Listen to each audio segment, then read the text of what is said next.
And welcome to trying weird food in my mother's basement. So today's food we're going to be trying is called broccoli bacon. Now, take a look at that. Okay. Looks nasty, so...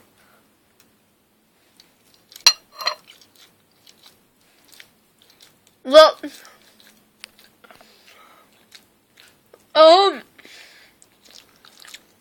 I don't like it that much. It's not nice.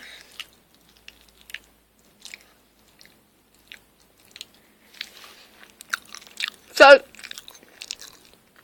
that's what I think.